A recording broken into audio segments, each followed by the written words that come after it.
Hey guys, welcome back to my channel, and if you're new here, hello and welcome. I'm so happy to have you guys here. As you can see, I am using my phone as a microphone.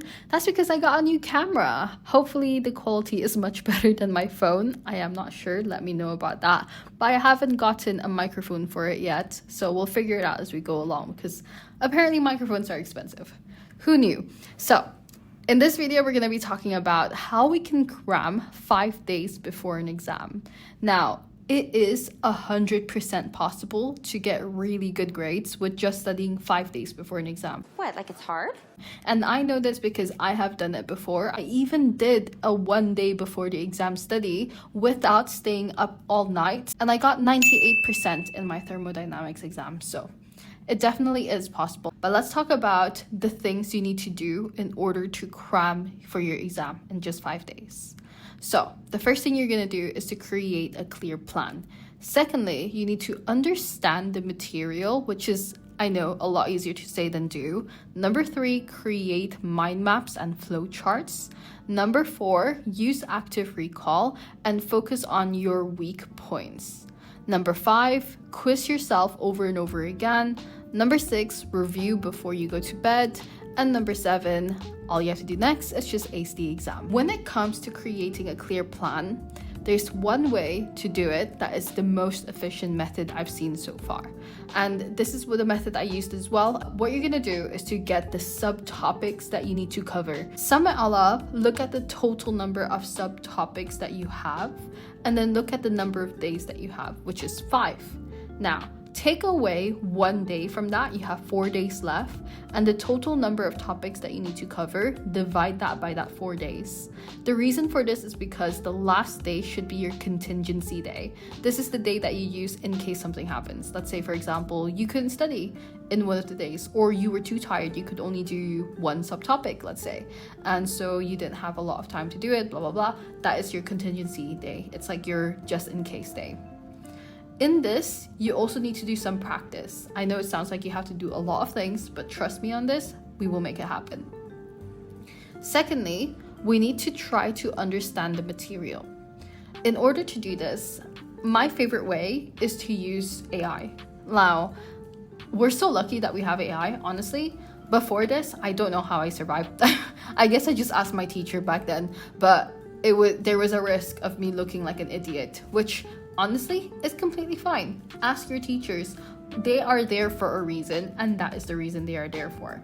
But yeah, nowadays we have AI, so make use of it, you know? So what I do is I input the lecture slides, the YouTube video I'm watching, the journal paper I'm reading. I put that into an AI, and then I can chat with the AI. So it's called like a chatbot. I speak to the document, basically. There's a lot of websites that you can use for this. Find whichever one is most suitable for you. I can chat with the document by asking it, can you explain this point, or what did they say about this? Now, this is a more general way of seeing or understanding the material. Again, you can ask it further questions, explain this, explain that. It's a very generalized way of doing it because most of the AIs aren't trained for your specific syllabus. So this could be an out of scope thing. So what you need to do is to make sure you're cross-checking it with your syllabus itself. Now, at this point, I don't want you to be making notes. It's gonna take way too long. What you want to do instead is to create mind maps from summarized notes. After that, you get your summarized notes, create your mind maps. I'll show you an example of my mind map here. So you can see in this mind map, you've got everything that you need, all of the information that you need. Make your own mind map. Once you make your mind maps, flowcharts is the same exact method. Use summarized notes, make your flowchart.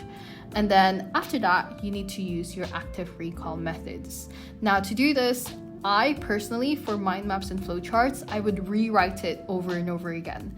But the first time that I do it, I would do it while looking at the mind map I just made and remaking it. So it's kind of like just copy pasting it. The second time would be to do it with memory, but I'm allowed to check in case I really can't remember. And then the third time that I will do it would be purely out of memory. I usually give myself like 5 minutes between them so that I can test my spaced repetition as well. Once that's done, I will quiz myself on this over and over again using flashcards. Again, the flashcards I don't make myself. I don't have time to do that, especially in just 5 days. There's no time to do it. Use an AI to make it. Get someone else to make it for you. Do not waste time making the notes. Use your time wisely so that you can incorporate more of the practice and more of the active recall. This quizzing could be useful by doing topic questions, past paper practice. Oh, that's another thing as well. Sorry, I forgot to say. In order to understand the material, other than using the chatbot, because some people might not find this useful, you can also use the Feynman technique. I absolutely love the Feynman technique, which is basically just explaining it to somebody else or explaining it out loud. Pretend like your doll is a person you're trying to teach about the subject. And the reason for this is because when you say it out loud, you actually realize a lot of things. Like, the reason why I'm quote unquote smart right now is because I like to explain things. I like to yap. So I learned about it and then I explain it to everybody that I meet. And yeah, that's the Feynman technique. Afterwards, we're gonna review before we go to bed. What this means is just reading the mind maps that we just made, the flowcharts that we just made, go over the flashcards again, and then go over the mistakes that you made during the topic questions that you were doing. Once you do all of that, if you can maximize your time and finish the entire syllabus and do a lot of practice, that's it. You're gonna go into that exam super confident. Now, I'm not gonna lie to you, this is not an easy thing to do, obviously, because you are trying to cram an entire semester of work in just 5 days. But like I said before, anything is possible as long as you do it efficiently. Keep that in mind. Whatever way you can take out the stuff you have to make yourself and make it easier for yourself so that you have more time to do more practice, that is what you want to do. And other ways to make it even more efficient is that when you're making flashcards or when you're looking at somebody else's flashcards, make sure that the content that they have in the flashcards has the keywords that are in your syllabus itself. One way to know this is to just spend an hour of your time looking through the flashcards, looking through the mind maps that you have in front of you, and looking at the topic questions, but the answers of it. So not the questions, but the answers of it. See if the keywords match with the answers. If they do, then you have the keywords and your notes are perfectly fine, and that's it. You're done. But yeah, that's pretty much it. If you have any questions, of course, let me know. And I'll see you guys next week. Bye.